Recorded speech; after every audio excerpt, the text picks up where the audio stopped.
Alrighty. Okay, welcome to tonight's coaching call. We are super excited to be sharing with you guys. I know last week the Jewels coached, which was super fun. And this week we are going to be coaching Kara and Sarah and Kyle. So that's super fun. We had a couple on last month, and that with Brooke and Karsten. So I love it when couples hop on together and are willing to get coached. That's really fun. So I'll kick us off with prayer, and then we'll delve in. I have a couple of things to share before we get started on the coaching, and then we'll begin. All right, Lord, we just do want to thank you for this day. Thank you for the opportunity that we have to get together and just chat about the Plexus business and things that are going on in our business, in our heads, in our lives. I do pray for a covering over this time, where you give us wisdom as we speak. Pray that there will be some breakthroughs, some answers, some good discussion.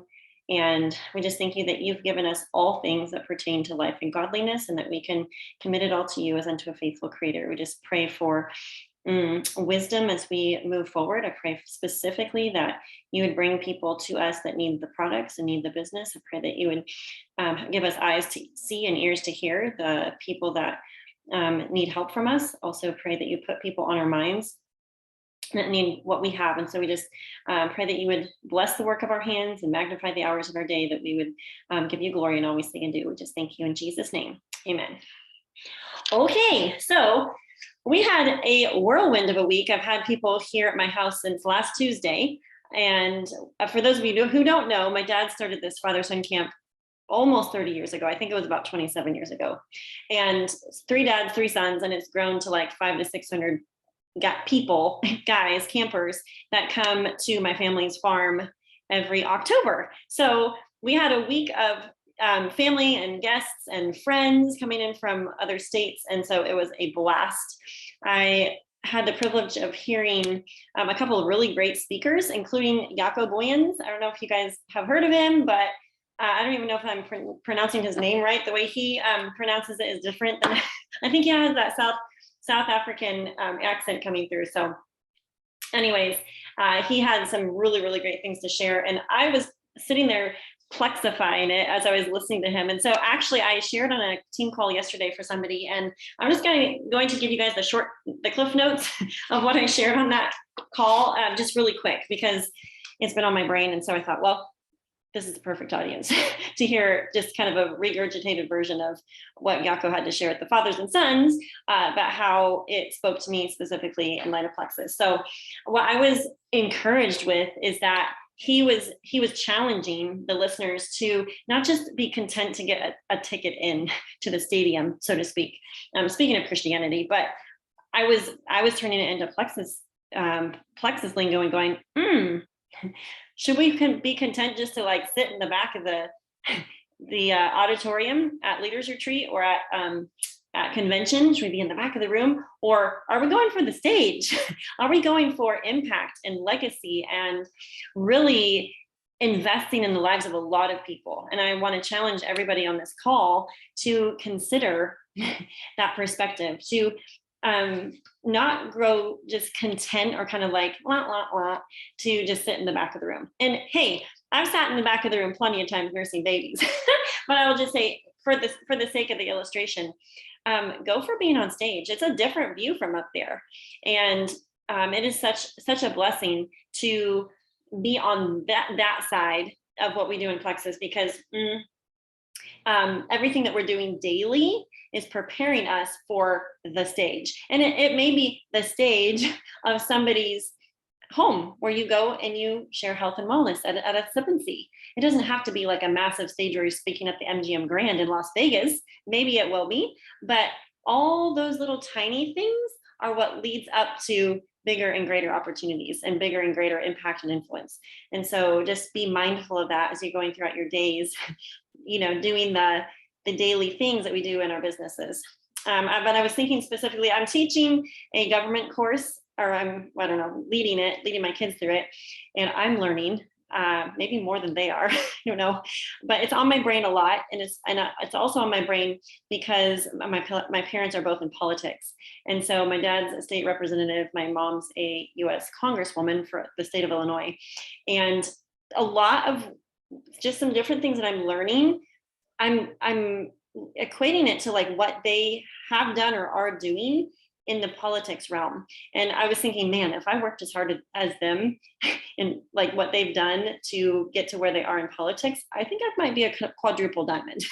Because like they're literally, when they're on the campaign trail, they're literally doing multiple events per day. They're getting in front of audiences large and small, maybe a group of a couple people at a small town coffee shop in one little nook and cranny corner of their district to like a larger stage where there's hundreds or maybe thousands of people there, right? And so I have learned about success and networking and hard work through my parents' example. And not just that. I mean, looking back, like my dad has been an entrepreneur, farmer, cattleman for decades.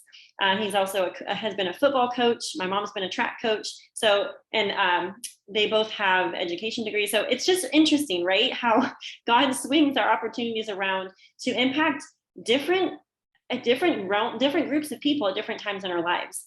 But I was just thinking, like, they have that platform now, but everything that they've done up until this point has built that for them. They've gained skill sets by all of those things that they've done in their lives up to this point. But I would say that one of the biggest things that I was thinking about when I was thinking about their example is how they haven't played small. They've literally decided to win before the election day came. And that was like literally putting hundreds of thousands of miles on their vehicles, knocking on thousands of doors. And my dad was telling me, this was a couple of years ago when he won the first time, but he said, my opponents have knocked on a couple, like hundreds of doors. He said, we've knocked on thousands of doors. So like, he basically outworked his opponent. And so isn't that interesting? And how like what we do in network marketing, we're knocking on doors, so to speak. But if you want to win, you gotta knock on more doors. You gotta create more conversations.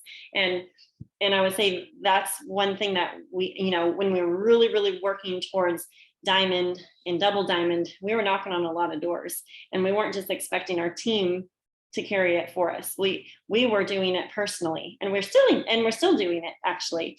And so I would say my parents are not sitting on the sidelines. No, they could be comfy, cozy in retirement, but they are in the game, so to speak, because they see kingdom impact in in every realm of influence that God is giving them, and every stewardship. And so their platform is politics right now. Ours is network marketing. And like, I personally believe, I know most of us are believers on here, if not all of us, God is raising up people in lots of different industries to be successful for kingdom purposes. And how cool is that? Like, I think that just should blow our minds. Like be at the top of the game, whether you're a doctor or a nurse or a network marketer, or you're in politics, or maybe you're in the arts and music. Like, as believers, we are the ones that should have the best work ethic, the best character, the strongest mindset, because we know our identity, we know who we are, we have purpose, we have so many things that the world doesn't have. Like, they're still trying to figure out like base one, bottom line, right? And so anyways, I was just thinking about that. And my parents are prime examples of doing it scared and learning as you go, right? And the things that could have easily been excuses. My mom even said, she's like, Granny goes to Congress. She's like, this is crazy. Like, why am I in this position?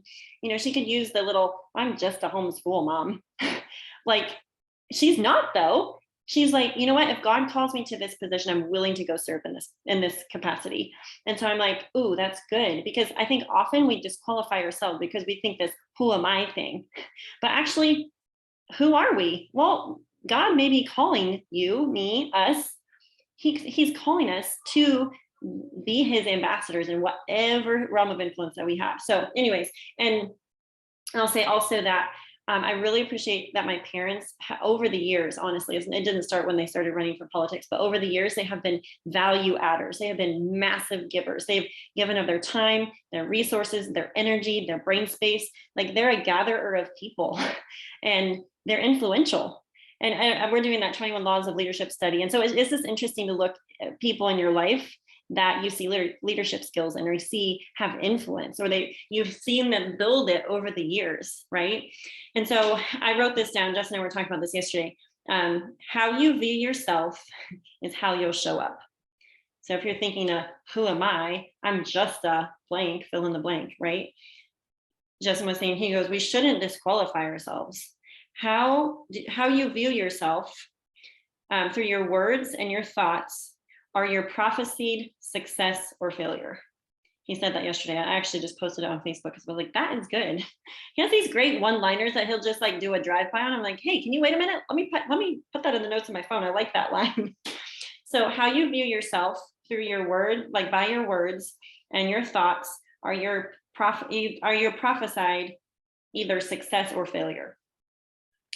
And so anyways, God's people need to be the wealthiest so that we can do good things for the kingdom and for the world, for people. And so I just want to encourage everyone to go from just trying to get a ticket in, I just want to get in the door, get my toe in, to go all in, go for the stage lights, right? And we do that by taking consistent action. And there's a scripture I have. I actually got my favorite Bible and open it up to Proverbs 22:29. It says, seest thou a man diligent in his business? He shall stand before kings. He shall not stand before mere men. So that's one of my favorite verses and applicable to what we do in Plexus. So my challenge to you guys tonight is to write down 3 things that you've been procrastinating on in your business. You can type it in the chat too if you want. Let's be accountable to each other. What three things have you been procrastinating on? You might have some things that pop up. You might have one big thing that pops up. Type it in the chat if you're brave. And then I would challenge you to do it before, if it's something that you can do pretty quick, do it before your head hits the pillow tonight. Maybe that means you have to stay up an extra 30 minutes or an hour, but get it done. That's the thing I would say that really has helped me in my Plexus journey, is this urgency piece. Not just sitting on it, not waiting on an idea for 2 weeks, but putting it into action right away, even imperfectly, because then you can always tweak and change it as you move forward. The second thing is to pray over your business. Don't forget to pray. God can bring you. I truly believe in Holy Spirit-led recruitment and growing your business. God knows who those people are in your life that need the products, need the business, and tapping into divine insights is going to propel you forward in more ways than one. And also, we can't really take credit for it when we've asked God to help us with that. And so I honestly believe that's a key piece to growing this, and to not be afraid to pray about it, and then be ready to act. Also, I think it's twofold. It's not just praying, but it's also willing to act. And when people come to your mind, write them down on a sheet of paper and get a message before your head hits the pillow. These are insights into Megan Goff's How to Build the Diamond. Okay. And as names come to mind, names, you're going to write them down every time. Put them on a piece of paper, throw them on the fridge or whatever. And when you have a minute to think your thoughts and like message them, do it. That's how I've done it over the years. Scraps of paper. And then when I was sitting down to nurse the baby, I would voice message people and then open up those conversations, which hopefully will lead to another conversation or a phone call or a get together at a coffee shop or whatever. Right. And so that's the goal. So yeah, the scary part, like the initial message is just knocking on the door. And that is part of what we do with Plexus. And so when you get a yes back, don't be surprised. Be ready to cheer and celebrate, because the goal is you want these quick knocks on the doors to lead to conversations, to lead to phone calls, to lead to meetups at the coffee shop or at your house or whatever, and then lead to getting people signed up and helping them share and do the same thing, right? Okay, and then lastly is decide to be successful. Show up every day. And so I am very proud of all of you that decided to show up today and learn with us. And Carissa, do you want to go first? I guess we didn't talk about who's going first on coaching. If not, I can. I am happy to. I have been just drinking in all of your words. So if you need a little breather, I'm happy to. Okay.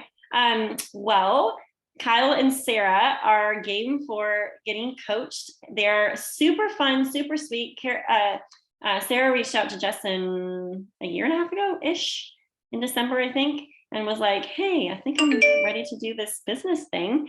And so they've been working it. They've been showing up to in-person events that we've had here at our house. Sarah is a gold ambassador, and she went to gold school in July. Oops, sorry. My notifications. And then Kyle, are you silver yet? I can't remember. I should know this. Not yet. Okay. So he's going to go silver.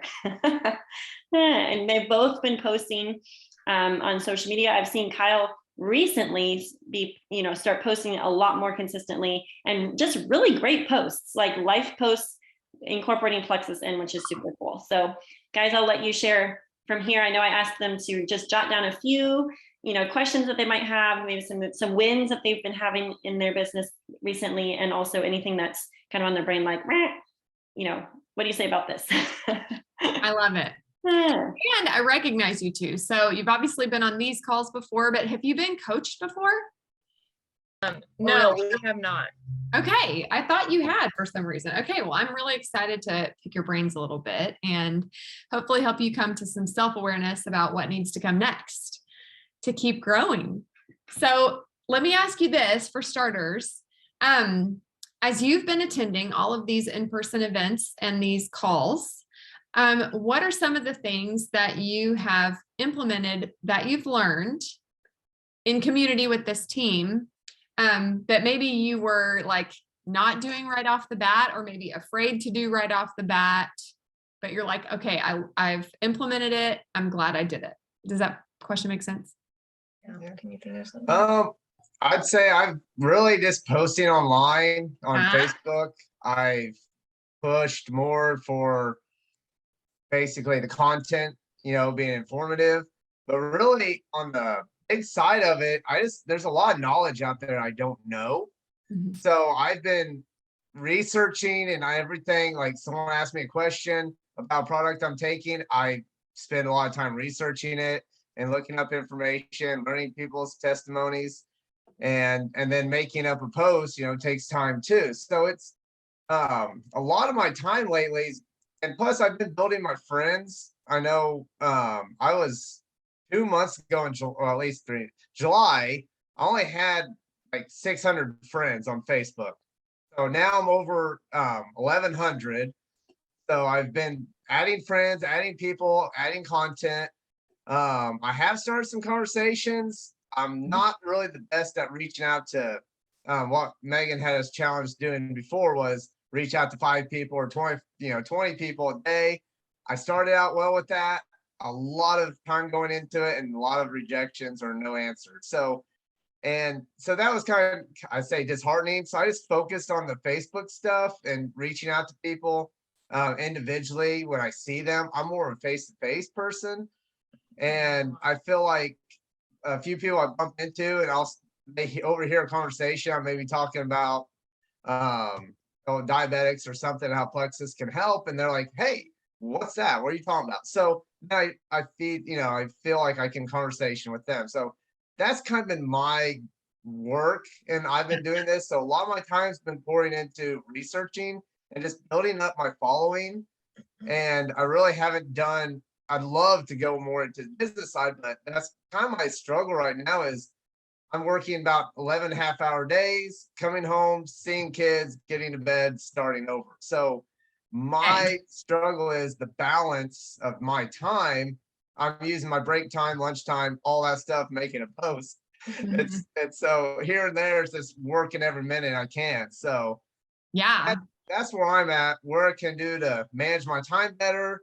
And I'm not afraid to really reach out to people, but I've not had a lot of success at it. So that's why I'm not, but I know about 4 or 5 people I've been talking to pretty consistently, but they've never just taken that plunge. I've given samples out and they're like, oh, that sounds great. And I give them a day or 2 to think about it. And then I don't get a response back. And I wait a week and then I respond and say, hey, how are you still there? So that's where I'm at right now. I just shared with the lady the cost of stuff and on Sunday evening.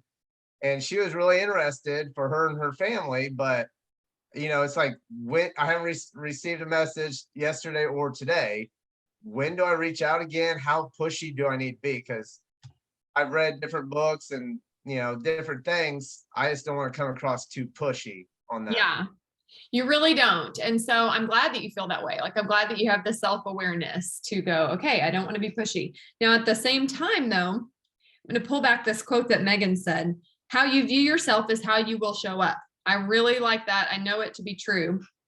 And I also heard you say, I've started some conversations, but I'm not the best at it. And Yeah. so you don't want to be living into that. You don't want to be prophesying that over yourself. So it sounds like you're ready and willing to research and watch, trainings and stuff. Yeah. But I would speak over yourself that I'm actually becoming the best at it. I am growing my skills as a professional conversation starter, door knocker, reach outer, rather than speaking over yourself that you're not the best at it, because you don't want to live into that. Who was the first person to ask you to try Plexus? Was it Sarah? Yep. Yeah, Sarah got me started on it. So did you say yes the first time she brought it up?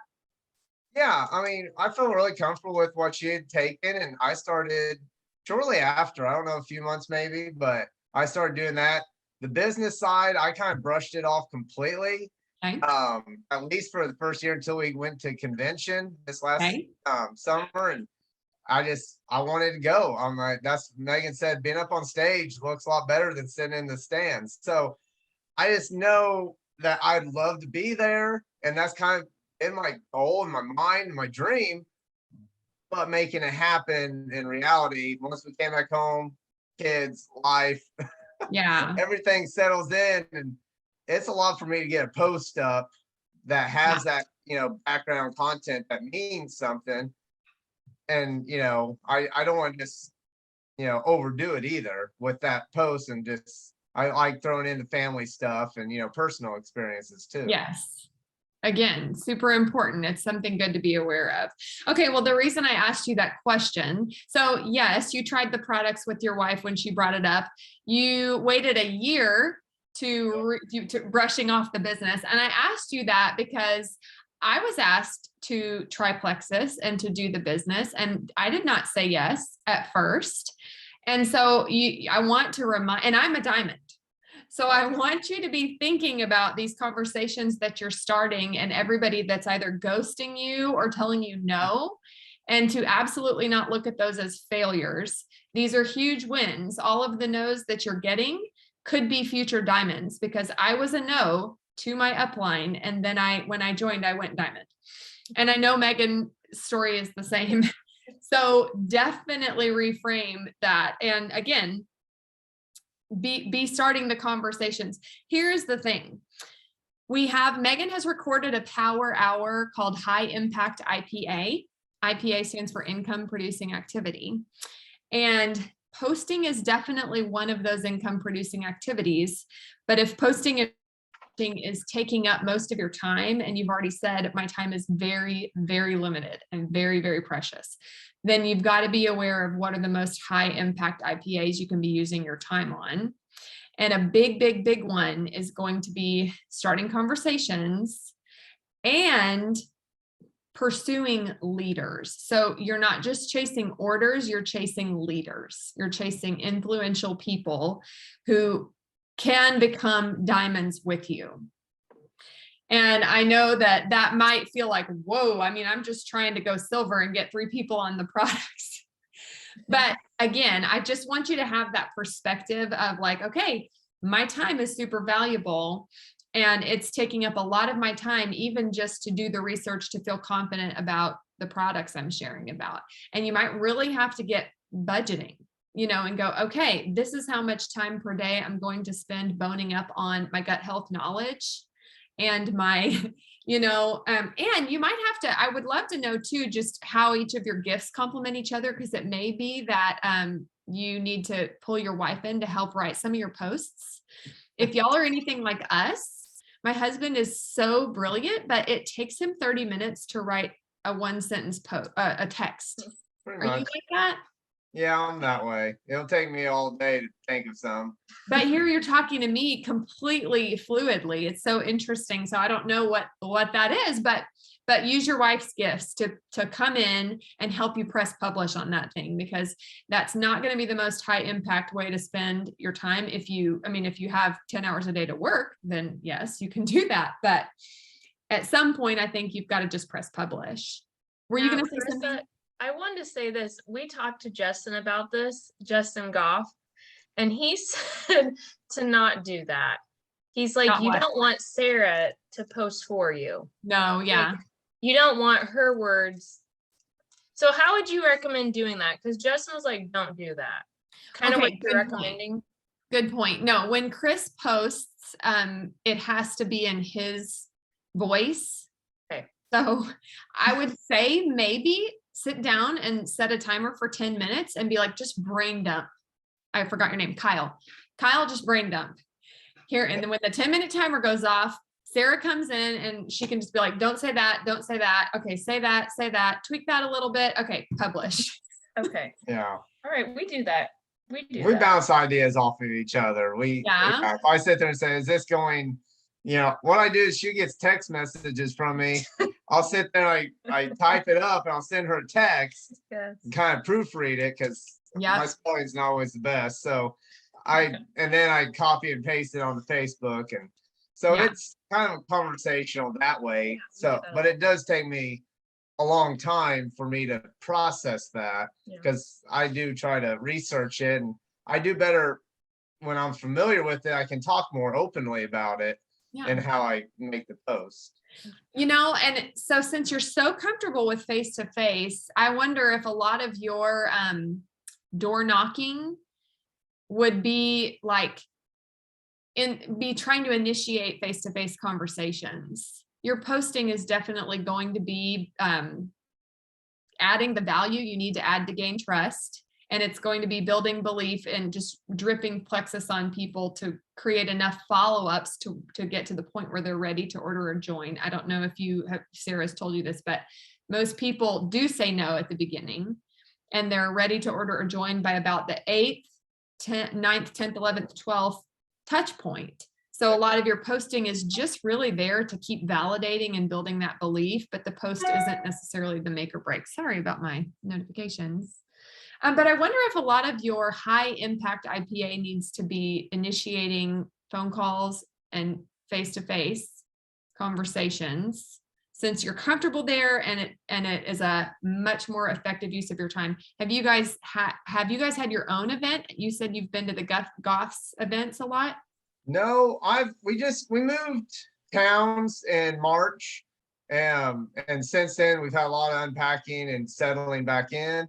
Yeah. I would like to host something just because I am face to face. I feel like I'd be more comfortable inviting people to my house and talking to them over, just conversation, grilling out or something. But that's just kind of my thought on it.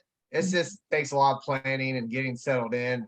Like I said, I don't have a whole lot of time I've been managing to do that. I know I just have to stop and, work on that too. Okay. Well, okay. So I'm hearing a lot of scarcity of time in your thought patterns. Yeah. And it probably is reality, but my challenge question would be, where are you arguing for your limitations? So can we make this event happen imperfectly, casually, or can we find a lot of reasons why it's going to be hard? Well, both of those things are true, but you can just choose, which thing is going to be the side you argue on. Are you going to argue for the possibility and making it happen? Or are you going to argue for the limitation, why it's going to be hard? Or, and dude, these are pointed questions that have been asked to me as a diamond. So please don't hear them as a I don't know. Don't hear them as like a insult or whatever. I'm saying this is the kind of thing I have to be self-aware and go like, okay, where am I telling myself it's hard because XYZ versus I can do it because XYZ. Mm-hmm. Yeah. And I would encourage y'all to host that event because it just seems like you say you're great in person. it seems like, for the time spent, that's going to get you the most impact, the most fruit. And that's what you need, right? You need high impact, fruitful efforts. So I would encourage you to do that. Sarah Bean is on right now. She and I are hosting an event in a couple of weeks, and it's her first in-person event too. So you might even want to go follow her on Facebook, because she's going to start posting about it every single day for the next 10 days. Events do need a lot of hype, but they don't need paragraphs. They can be short and sweet, and the invites can be as well. Okay. Sarah, did you have something you wanted to add or ask? Okay, so for me, I've talked to Megan about this too, but I was a public school teacher and I was very structured and scheduled. And now that I'm home with my kids, which is what I wanted, I am struggling, I guess in a sense, to feel that productivity, to feel like I have some structure, because it's very chaotic. I've got a 3-year-old and a 1-year-old, and so that would be my question, is how to not be on my phone all day and still get my stuff done that I need to, because if they are awake and walking around, it's near impossible to do it. Yeah. Do they have a nap time? My son does, and our daughter is kind of getting out of that a little bit. Your But 3-year-old? yeah, she's about 3.5. So Okay. sometimes it happens and sometimes it doesn't Yeah. with her. But yeah, I do have a structured time for him. Okay. Yeah. The interruption makes you crazy, and it doesn't feel good in your business, and it doesn't feel good in your parenting. Yeah. Sometimes it just helps to hear another mom give you permission. So I don't know, maybe this is helpful, but I have 5 kids and the oldest is 10, and they all do a quiet hour every day, even though the 6-year-old and up don't nap. And so we do make that a priority, and I think it's okay to make that a priority, especially if it's going to give you more peace and presence during your mom time. Yeah. So maybe it's time to create a discipline around like a quiet hour, even if your 3-year-old is, and door is shut, and 3-year-old is reading books and just imagining. I don't think you even really have to like provide all this entertainment necessarily. I think she can look at books until is it a girl? Until she falls asleep. But we did a big coaching session in August on this topic. And Megan, is anything jumping out at you that you could chime in here as far as that struggle? Well, I worked to diamond with children under tow. So I definitely resonate with that feeling and thought and all of that. I will say that I did have some established rhythms in our day. And so like school time in the morning, baby was napping in the morning, and then everybody laid down at from 1 to 3 in the afternoon. And so I primarily worked my business while people were sleeping. So I would get up early, I would stay up late. I kind of had to transition to only late at night because my kids had this little alarm that went off when I woke up early. So I just had to kind of shift around and figure out what worked. Something else that I've thought of is there's like the day flows. And so I'm on my phone all day long. I would evaluate if that's a truth statement or not, and how much of the on your phone time is productive IPA versus I'm just popping on Facebook because I'm bored or scrolling or just kind of randomly. But like cut the fluff and make a list of like when I am on my phone, I'm literally working. And I've told my kids, if you see me on my phone, I am working my business. I'm replying to messages that I get. I get a lot of texts. I get a lot of Facebook messages. I get project broadcast. Like I have a lot in Marco Polos. And so if my kids see me on my phone, they know mom's working.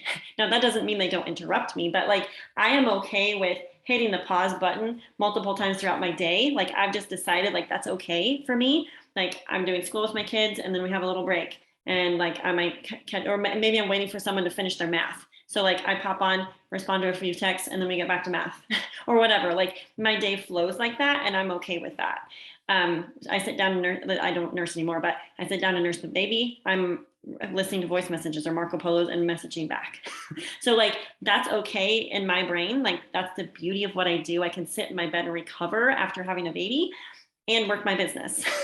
And so this mom guilt surrounding like I have a phone in my hand, or I have a computer screen up when I'm sitting on the floor with the baby and they're playing with toys and I'm looking to my back office. Like I'm okay with that. So I don't know if that helps free up maybe some mom guilt, like our kids should never see us online or something. I don't know. But I hear people say that. I'm like, my day flows. And so it's a ebb and flow of momming. I'm a wife. I'm a teacher. I'm a Plexus ambassador. And so there's a flow in my day. And as long as my top priorities are getting hit, I'm okay with that. And I think all of us have that threshold of where the balance is. I don't know if that helps, but. Thank you. I also want to just empower you all with this question. And again, you're going to kind of ask it to yourself. You're going to kind of self-coach as you go throughout your week. And it's asking yourself repeatedly, is there anything I'm resisting or avoiding? Because typically when we experience I don't have time for, whenever I think of something that might help me grow my business, but my brain goes, but you don't have time. Typically, what's really going on is we are filling our time with buffer actions that feel less threatening. And then, oh, what do you know? I don't have time for that one that's actually really feels very threatening.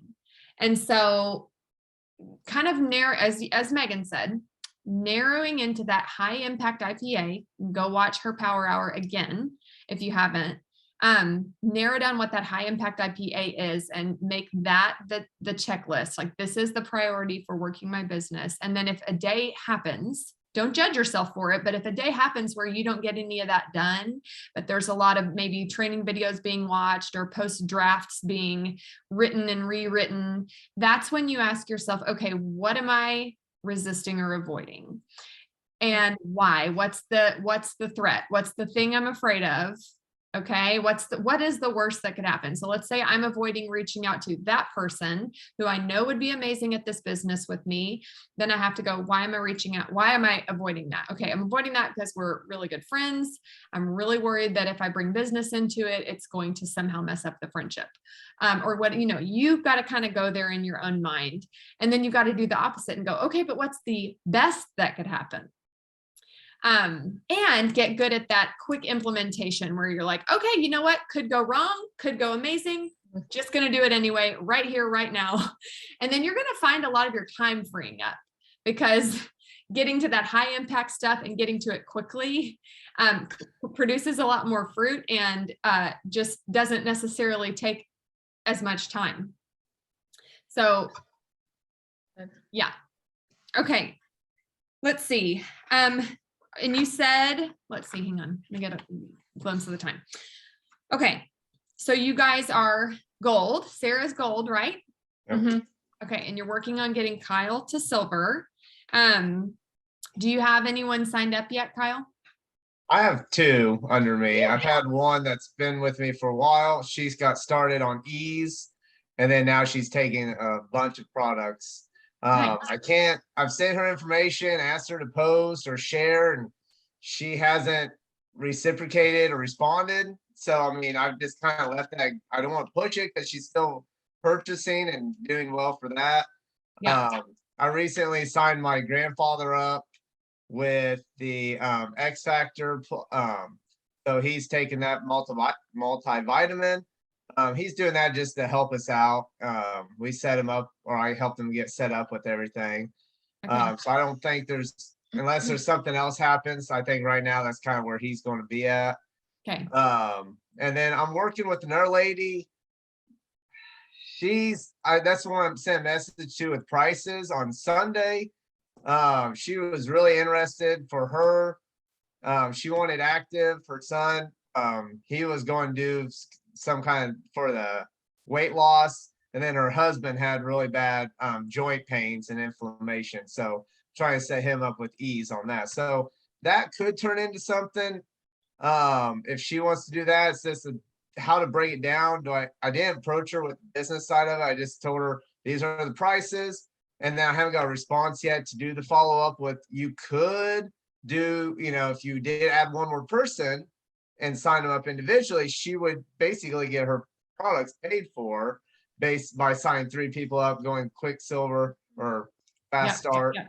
And then, but I don't know all that intertwines how she wants to do it. She may just want to buy it and then, deal with that too. I'm not sure, since it's family related. So Well, most people say they don't want to share first.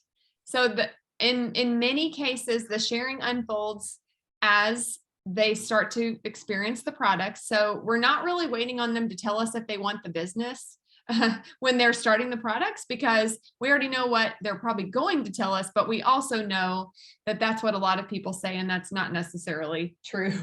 yeah. But I would also say you don't need to be waiting around for that lady, because you can be starting other conversations while you follow up and drip belief there. Another question I thought of is, have you done any Facebook Live videos? Our first reset we did at the end of June. We did it together as a couple. 'Cause Yeah. we did the reset together. So have you done any others besides that? No, I was thinking about maybe doing, because I've done a few videos and posted videos of me talking about the products during the reset, our first one and second one. But I really, I probably feel more comfortable making a video, just at the same time posting a video all on its own. A lot of people, I know how I scroll through. I don't always watch the video and I don't always read the long content. So it's kind of a balance of trying to, see my audience. I seem like I get the same audience following. I get, a few likes and a few conversations, but then I post a picture of my grandfather and I got 97 likes.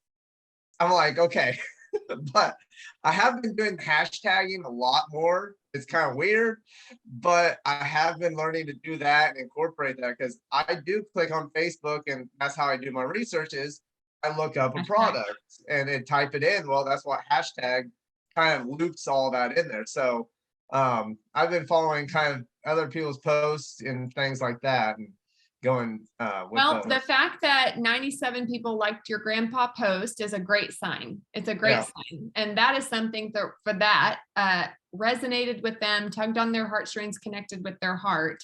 Any engagement you're getting is a good thing, is promising. Anything you're posting that's resonating with people is creating rapport and trust and influence. So consider that a success.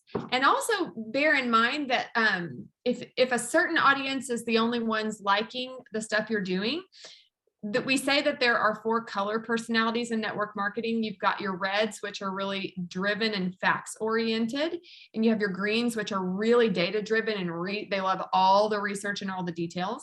And then you have the yellows that are really driven by relationships and stories, testimonies.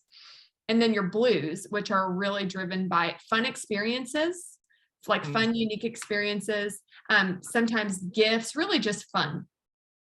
So if the same group of people is the only ones interacting with your Plexus posts, you got to be thinking about how to widen the net to some of those other personalities and those 4 you can rewatch this recording too, so that you don't have to remember those off the top of your head, but you can be thinking toward how to reach those different types.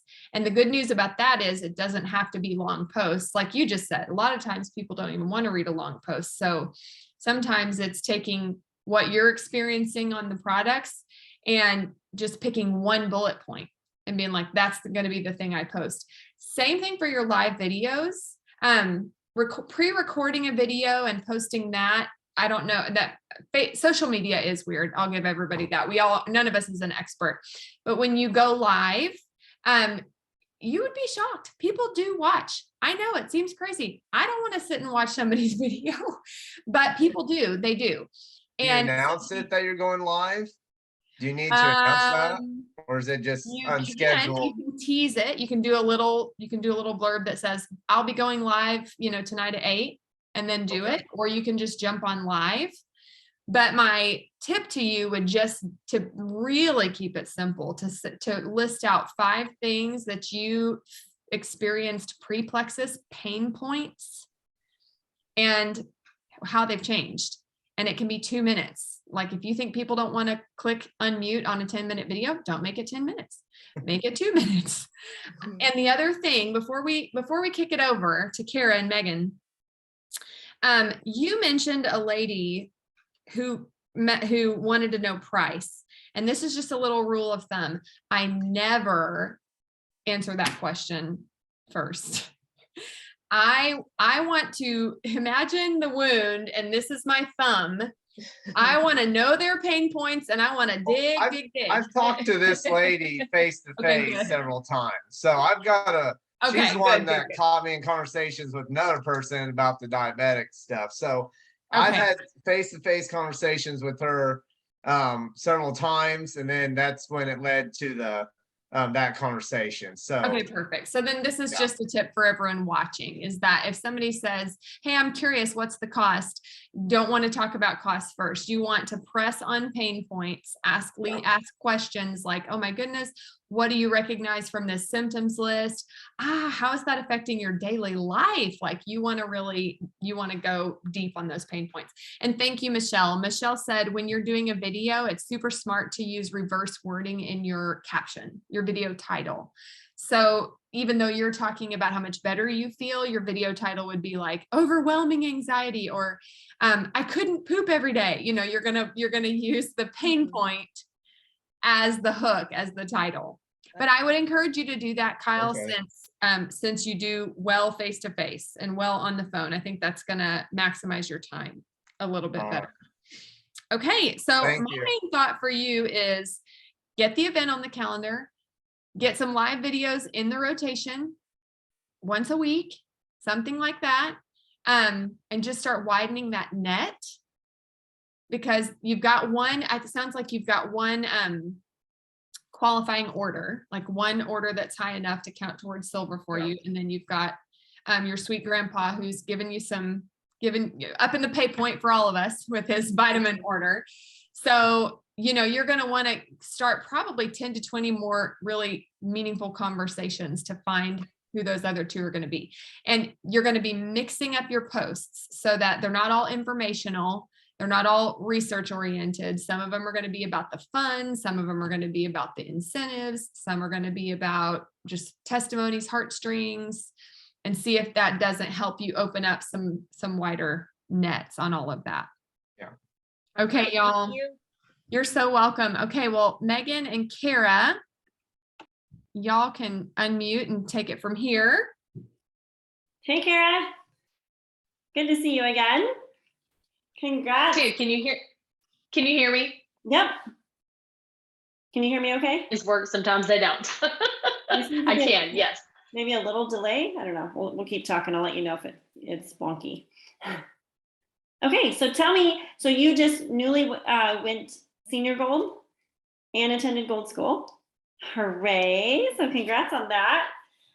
Tell me what else is going on, wins, struggles, kind of where you're at with everything. I went senior gold in August. Big push through the summer to really crack down on some limiting beliefs that were holding me back for quite some time. And it was all surrounding sharing in a particular way, just very honest results, my results from friends, kind of pushed through that wall, and it really opened up some doors for a lot of new customers. I had 18 new VIP customers in August. So lots of heavy personal recruiting, which is like, yeah, it was good. So that was really good. It was a good boost for me. It was a good reminder of like why you have to continually tell your story and share your success. And I have ranked up, or even really truly gotten like close to ranking senior gold since I went gold 5 years ago. So this has been like revival for me. since then, since August, trucking along, relatively consistent with posting. I've been doing either 20 messages a day or doing the winning day. And after going to Gold School, it was extremely helpful getting like a more fine-tuned vision for what that should be and why I'm doing it. Lots of good stuff there. I Oops. just like, You're cutting out again. Shoot. I tell you what, let me see if swapping over to my phone might be a smart idea. It's just a little bit. It's just when you stop talking and then you start talking again and we lose like the first phrase.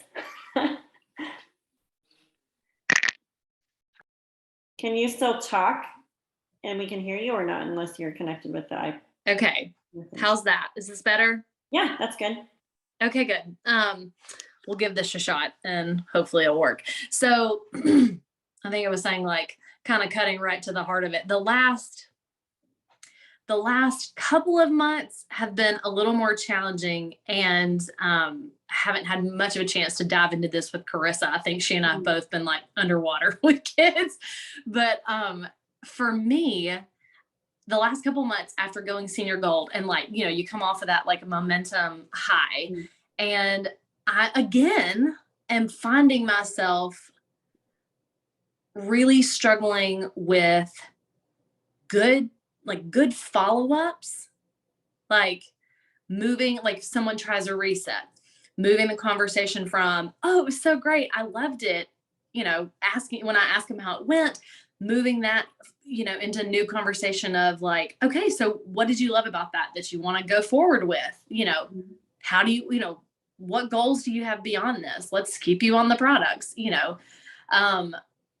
panicking that like people are going to turn their subscription off and somehow me not talking to them about it is going to solve the problem. I don't know. I'm just being very honest with you, Megan.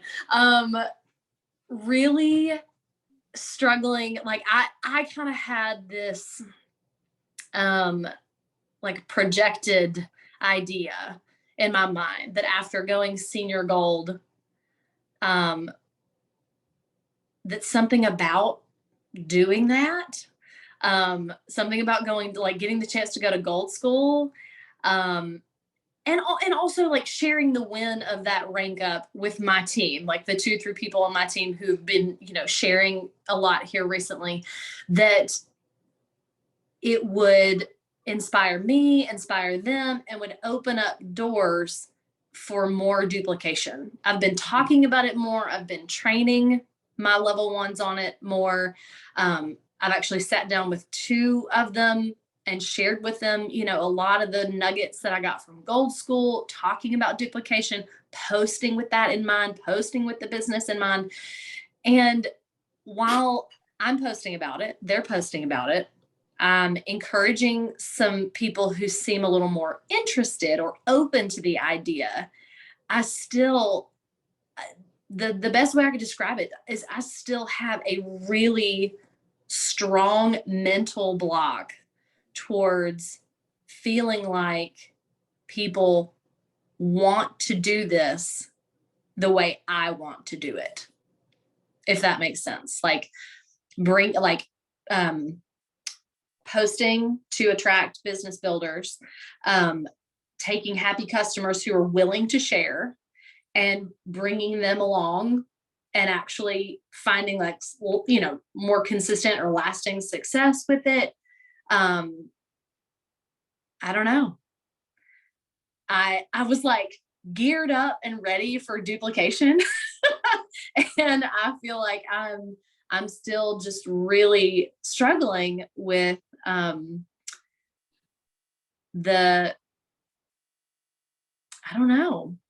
the guts to like really go all in and do it. I will also say in terms of like, rubber meets the road, when I was gearing up for going Senior Gold back in like July, August, I was doing more 20 messages a day. and was not doing the winning day at all. And I've shifted gears and I'm focusing on the winning day, which kind of feels like a better holistic Mhm. approach, because I'm checking boxes for multiple parts of my business, but I've really slacked off on like reaching out. I've done a couple of like big fish messages, and they were not negative responses, and not I didn't get ghosted, so that was great. But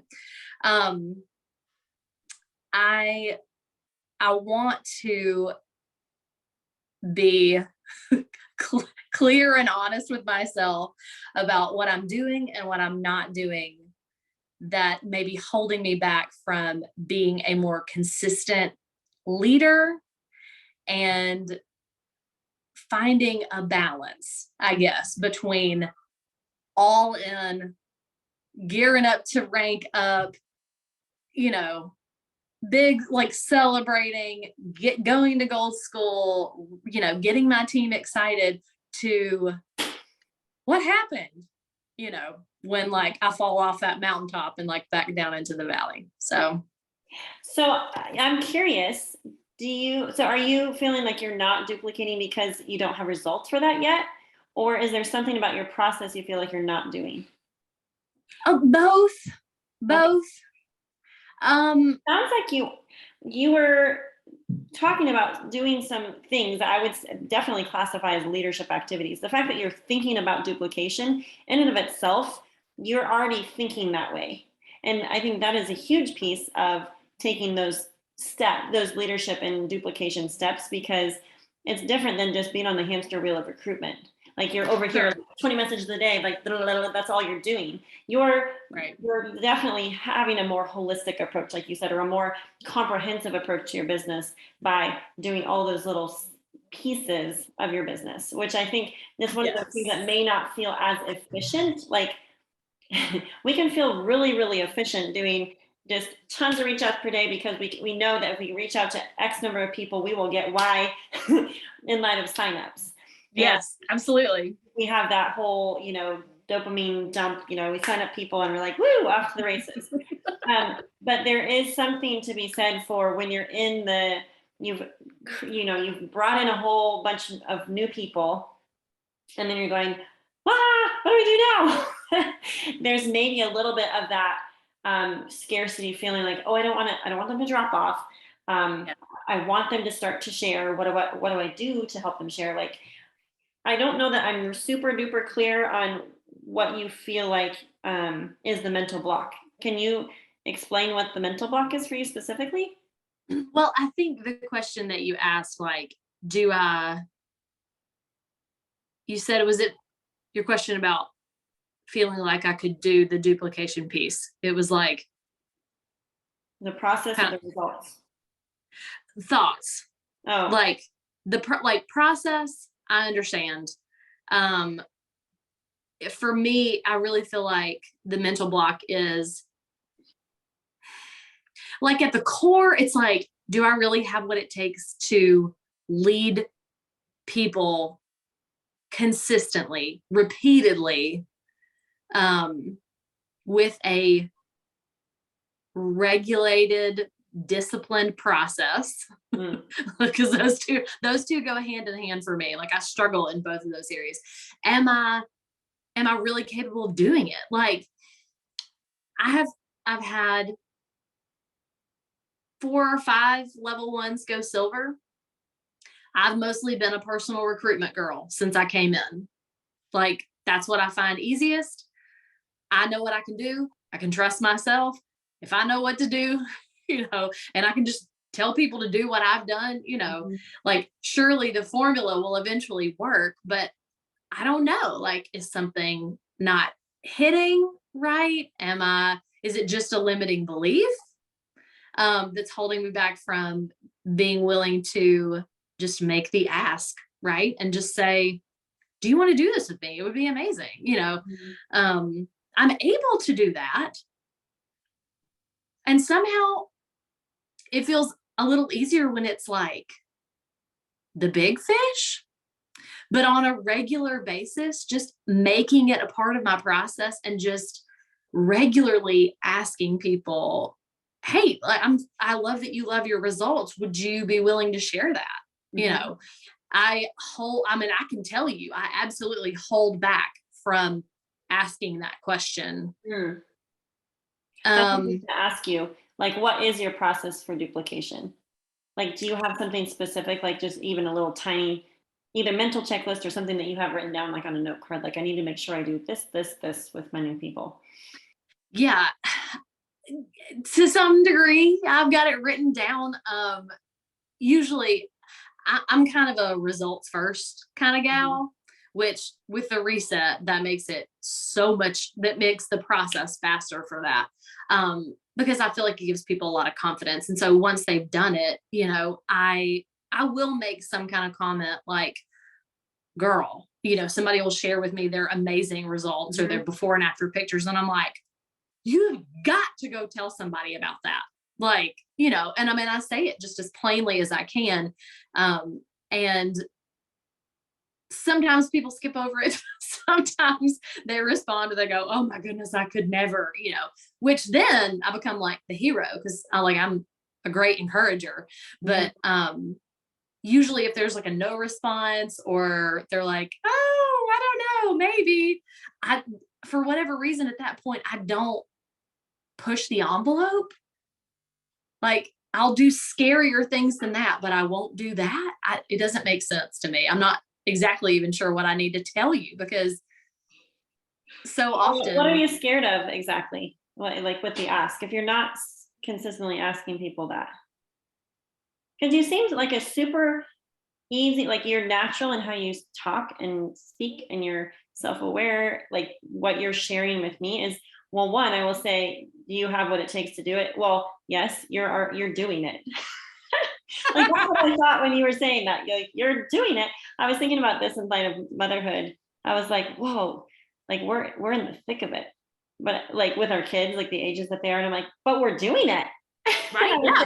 We're doing it pretty well. I mean, not perfectly, Yeah. but we're rocking it. So it's like that whole live into the story that we're telling ourselves is like, instead of that thought of, do I really have what it takes? You can be like, yeah, I have what it takes. I'm doing it. Like I'm showing up every day and I'm having some conversations. Yeah. And Carissa knows this, and we've had some conversation about it too. I think I just had a thought. I want someone to say yes. They would I've got get up the gumption to ask them, for someone to say yes, and for someone to simply just follow the process of okay, so here's what we're going to do. We're going to message your 3 best friends and say, I just did this reset. It was amazing. You should totally go get it. Here's my link. Or let's go make a post. Here's an example. I know the things in my brain, I've memorized this over the course of the last 5 years. But I have had in the last year, I've had 2 or 3 level 1s who really for the first time, really just dove in head first. And then something happened. One made a lot of big promises up front. She had big success in another industry. And I saw, hey, this woman checks a lot of boxes. She gets the model. She sees the potential. If I can just teach her the basics, she's going to be great. And before she ever got started, really, she convinced herself, I was wrong. Plexus is not it. This is not where I should be. Just real flighty. Another girl jumped in head first, was enjoying her products, has a great following, has been doing kind of health and wellness stuff, has an amazing weight loss testimony, and would not let me coach her at all. She did not want, she would tag me randomly, didn't want my name on anything, didn't want people to know that I was the one giving her the answers behind the scenes for how to respond to stuff, would never do 3-way messages so she could watch my process, on learning how she could, coach people through it. And I got real gun shy after those two experiences this past year. And honestly, I think I just want someone to do it the way that I want them to do it and like not make it complicated and trust that like the Me+3 and going silver and then taking a few steps forward and going senior silver and sticking with it, like that it actually will work. So you have the tools to help people be successful. You just had some people that weren't willing to follow your process or follow the process. So I would chalk that up to I gleaned some experience from those situations. Are you feeling scarcity, like those people took your time or anything like that? Or is it more? For a time, I felt like, oh, what a waste, you know, but I knew that wasn't true. That was just kind of my like icky feelings about it. And Carissa was super gracious in helping me work through a lot of that. And I think now I'll get into so much action and like ramp myself up for, you know, being motivated to send the messages and to stay in conversation and to ask people to share. And then when I get like enough no's, it's enough to like kind of wound me a little bit. And I just retreat. Like I just freeze, really is probably the best way to say it. Like it's not flight or fight, it's freeze. And so, and like in some, like, I think I mentioned this a few minutes ago, but some of it is also like, well, is there something wrong with me? Am I doing something wrong? Yeah. It's part of the process though. It's kind of that whole knocking on doors idea. Like, Yeah. there's a lot of doors that get slammed in your face when you're knocking on doors, you know? And when you said that, like, I understand that in a very acute way. My husband is a politician. We've knocked a lot of doors. Not at the same level as your parents, but he's a local judge here in our county. And so like the mindset of like deciding that you're going to win before you run, knocking more doors than your opponent, like all of that resonated with me. So, yeah. So I think that it would be helpful if you wrote down like, what is your process? When you're getting someone, like you said, basically, you know, all the right things to say, but like, why am I not doing that? So I would explore your mindset behind that. And what if you just stopped thinking about doing it and just followed your own process? And like those 18 people that you got signed up in August, write them down on a sheet of paper and go back to the last conversation that you had with them, or revisit the sharing conversation and be like, hey, I know you had such phenomenal results. Would you be open to, and then you can even gauge it by how you know them or what you chatted about. Maybe you don't think they'd go for a Facebook post, but you think that they would totally text 5 friends. And I was sitting at a table with Emily Roberts at Diamond meeting, and she was saying that she signed up 6 level 1s. She signed up 6 level 1s, and she got all 6 of them to send texts. She didn't do the post thing. She just said, hey, you've had such great results. Would you begin for sending this little text to 6 friends? And she literally sent them what to say. But that's maybe a slight tweak on the ask. And then I think maybe it's easier for me to say it than actually for us to internalize it. But we can't make it mean anything about us if they say no.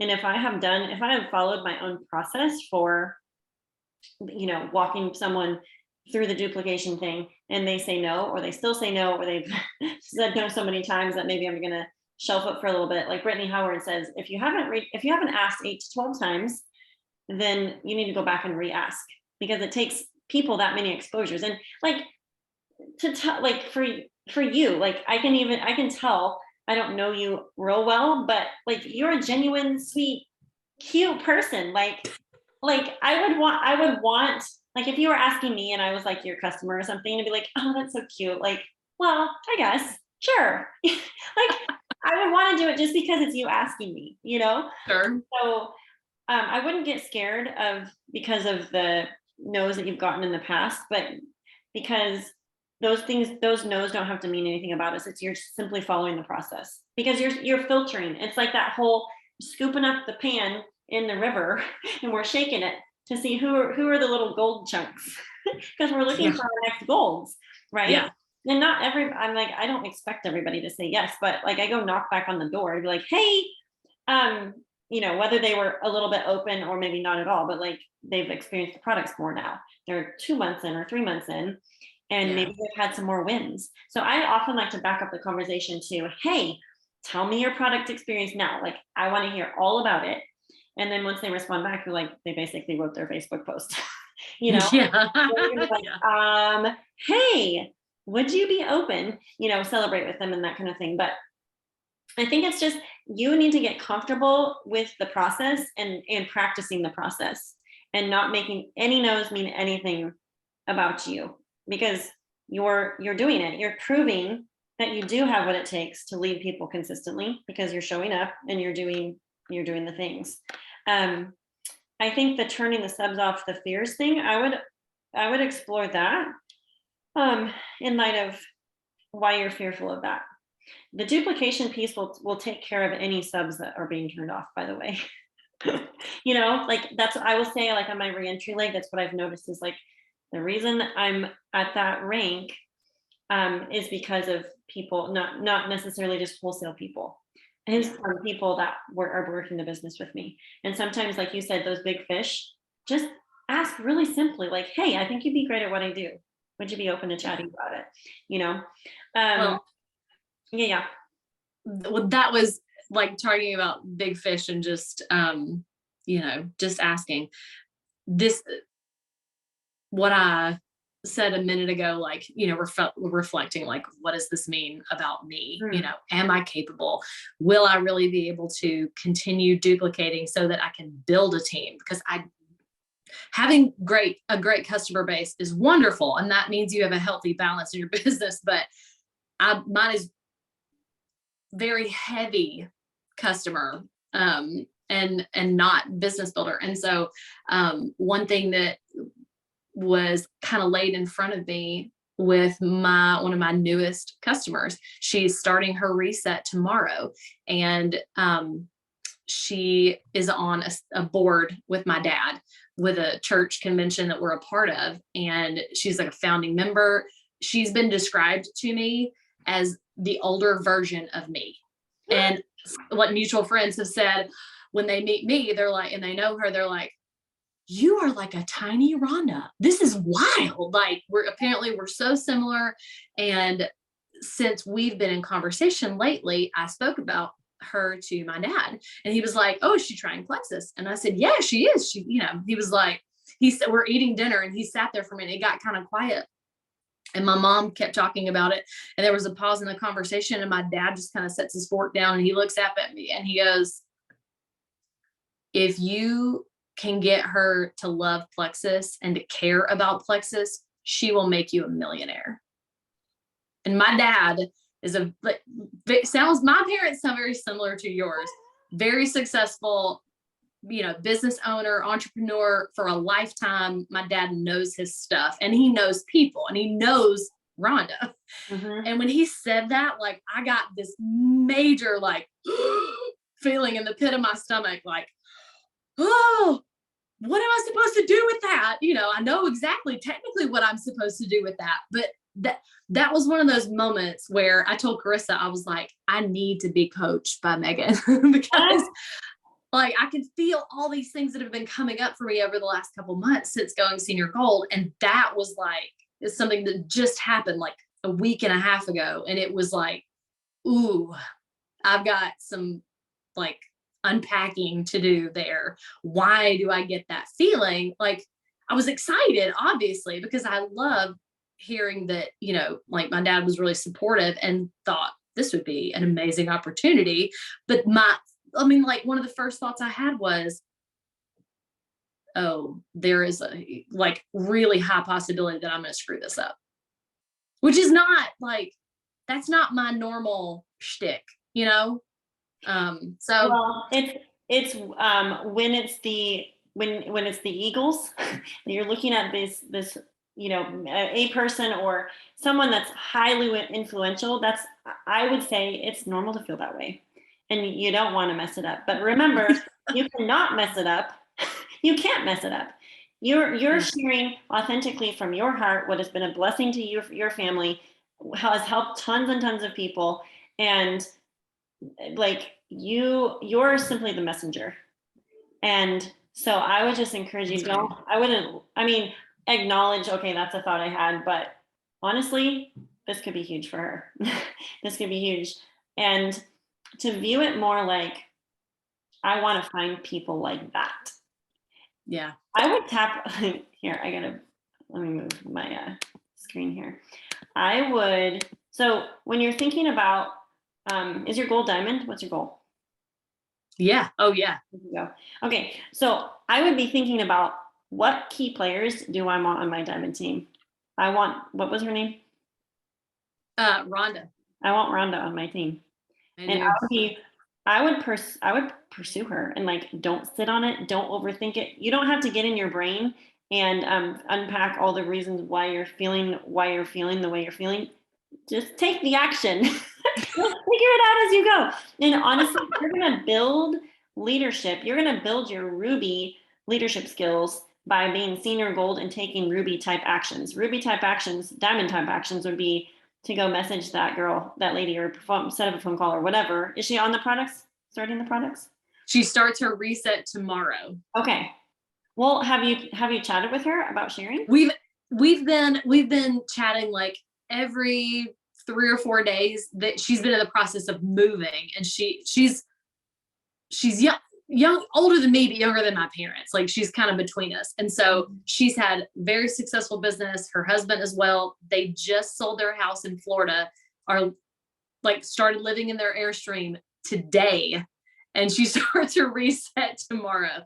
So we've been chatting about that and just like kind of continuing the conversation and like getting to know her a little bit better on a personal level. Because we only really knew each other like, oh, well, Kara is Blake's daughter and Rhonda is, whatever. So keeping the line of communication open for sure. Yeah. Oh, that's good. Well, and you may just say, hey, you might just ask her like, hey, do you have any interest in the business part of this? Like, would you talk about Plexus to people that you know? Just, I mean, maybe even finding out just out of curiosity, not necessarily even vision casting yet, just out of curiosity, asking her, because she might see potential that you don't even know about. One thing I was going to say is women that age are why I'm diamond. I age 100% believe that. Yeah. That age demographic is not an age demographic to shy away from. Those men and women come with life experiences, maybe businesses that they've built, personal, influence and relationships. And so I love people that are like 45, 50, 55, 60. Yeah. Joining our Plexus team. I would tap into your dad's intuition also, and just be like, hey, Dad, is there anyone in your circle, our circle, that would be amazing at Plexus? And have invite other perspectives on into your circle in light of building your dream team, because he may be like, oh, you totally need to chat with, and he may give you a list of people. But the thing is, that's the efficient way to build to diamond. That's what Jessica Huffley did. She went after big fish fast. She didn't sit on it and wait forever, but she did it quickly. And I think that's a huge piece. And, there's going to be a mental battle at some level and struggle every week. And so I think it's fine to acknowledge it, but I don't know that we have to go drag out all the pieces of the suitcase. Like, we can just, you know what I mean? Like, there is a maybe value sometimes into like dragging it out. Like, why do I think this way? Blah, blah, blah. But at the end of the day, it's like, okay, well, but did I take any action? No, I'm still stuck with my suitcase and everything pulled out of my suitcase. And we're just thinking through everything where figuring out what action do I need to take, stop overthinking it, and just do the thing. And that is what will build consistent action. Like, that is what will build confidence, motivation, excitement, like all of those things, because you're taking those bold, scary actions. Like you said, you already know what to say, you already know what to do, you understand the nuts and bolts of that. It's a matter of like putting that into practice. What you said about like, yeah, we can like sometimes unpack the suitcase, but we don't have to like handle every single item in the suitcase. Like that's extremely helpful for me because I'm such an external processor, and like I just want to like constantly examine, like self-examine, look at everything, figure out where the problem is, and can I go in and like nitpick it to death to try to solve it, which almost anything can be solved with action. I should know that by now. Carissa Casey has been preaching it for a real long time. Well, I think there's, for external processors, I think that there's value in just having a space to share your thoughts. Like this is what, but sometimes once you just get it out, it kind of dissolves. Like I got it out there. So yes. So to kind of throw a loop around this, I would challenge you to write down what your process is so you do feel super clear, so that when the perfect person comes in and is willing to do your process, you know exactly what you're doing, what steps you're going to lead them through. It doesn't have to be 10 steps, just a few steps, keeping it super simple, knowing that sometimes people come in and they want to do it on their own. That's okay. But perfect case scenario, I would get that written down so there's no question mark of like, well, what is my process? I would challenge all of you that are listening to make sure that you know, like, what do you do, right? And then I would talk to your dad and just ask him, like, hey, Dad, is there anyone in our circle that you can, because he has leadership, I'm sure, that law of navigation, the leadership intuition, like I'm sure he has fine-tuned that and could kind of be that little fly or whatever birdie on your shoulder being like, ooh, I thought of a couple names. And then you being willing to act on those names and take, like I've known people that will sit on names for a couple of years. I'm like, why are you not taking action? Like you need to contact them right away, because they may not be ready to join you right away, but taking that action, you're going to learn every time you take action like that.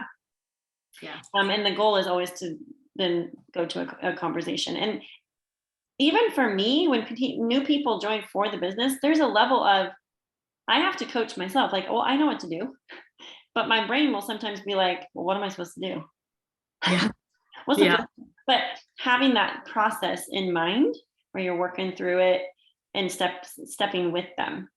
And you're going to learn as you go also. Yeah. So, and then act in spite of any sort of goofy fears that your brain is trying to tell you. And I would like, if you can clearly write down or journal like what your mental blocks have been or what fears you do have.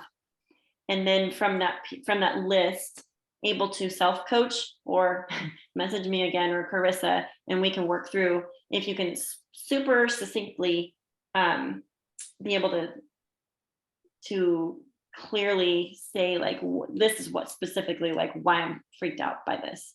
You know, there's going to be, then this is part of the journey. There's going to be people that come into our business and, you know, blitz in and blitz out. Like I've experienced that. And so we can't let fear of that happening again hold us back, or the scarcity of time, like, oh, I wasted my time. We didn't waste our time. We learned.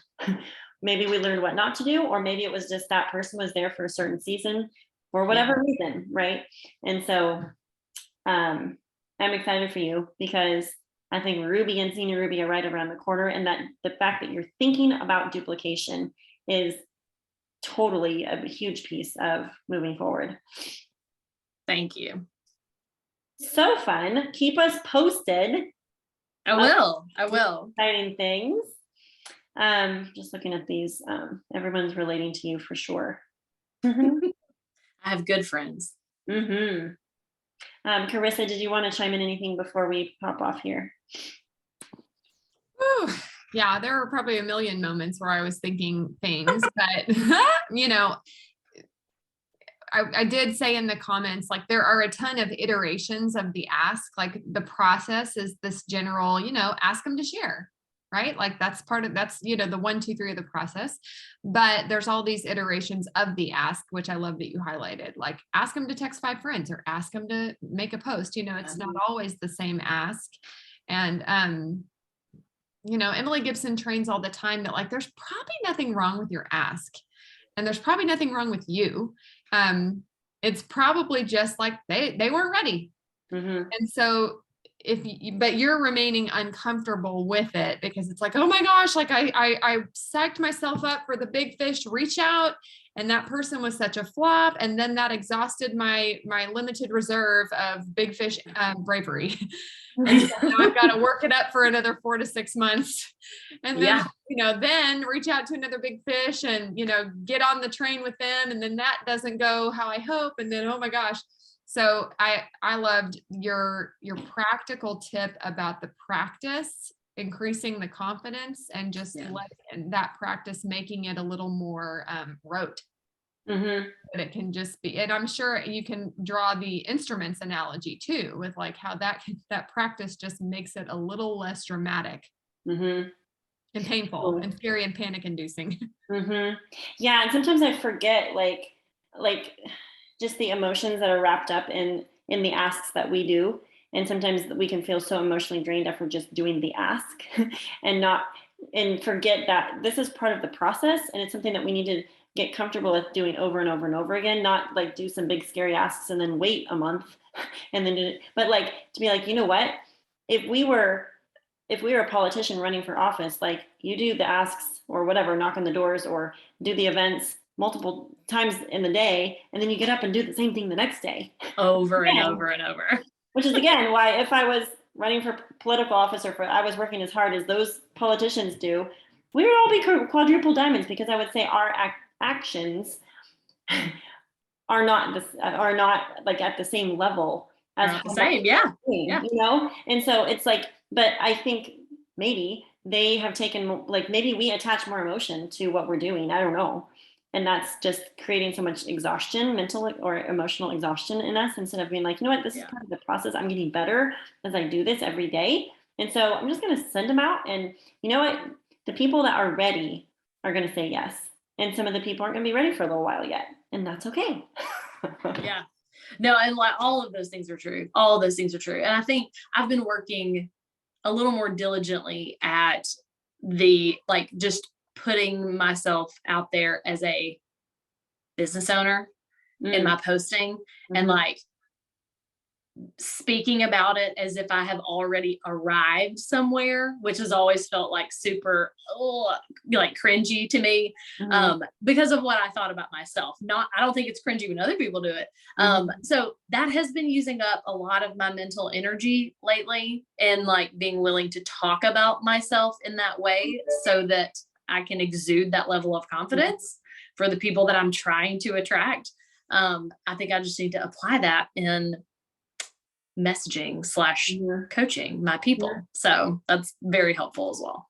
I'm glad that you mentioned that, because when you're making really, really amazing business posts, that's going to totally feed in to the messaging that you're doing, because the people, and this is something that like when I'm really in the mode of sending out messages for the business, I want the stuff that people are seeing with my posts to back up in confidence those things that I'm messaging out to people, because I know they're watching and I know they're looking. And so making those two things marry, and then covering it all in prayer. And like when we are noticing that we're feeling like crazy emotions a lot that we're attaching to it, to take a step back and ask God to reveal, like, what is it?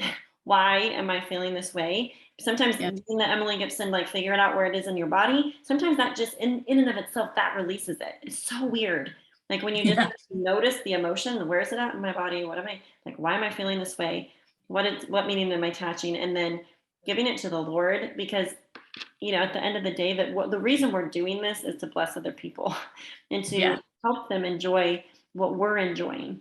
Even more, because there's some people that will come into this business like a rocket ship and totally blow the top off it, and maybe be the next triple diamond that totally the ball and runs with it. but how amazing for us to be in that position to be able to present the opportunity to them so that they can say yes. And then we can show them the ropes that we know, and then they may show us other ropes. Who knows? So true. So true. Very exciting. Okay, well, hopefully this gave you some food for thought, gave you a little space to process some of the things, because it is very healthy for us external processors to just be able to chat it all out. And then Absolutely. Maybe just when you're listening to the recording, jot down some things that stick out to you, maybe again, or maybe that you didn't pick up for the first time, and just go through that process. Invite your dad to help you brainstorm about your dream team, and then act with urgency. Don't overthink it. And I want to hear some wins from you. Message me or message Carissa and I, because as you do that, we will be your cheerleaders big time. Because it's Thank you. Yeah. All right. Awesome. Love chatting with you, Kara. Thank you, Megan. Yes. Okay. We'll chat with y'all soon. Bye, everyone.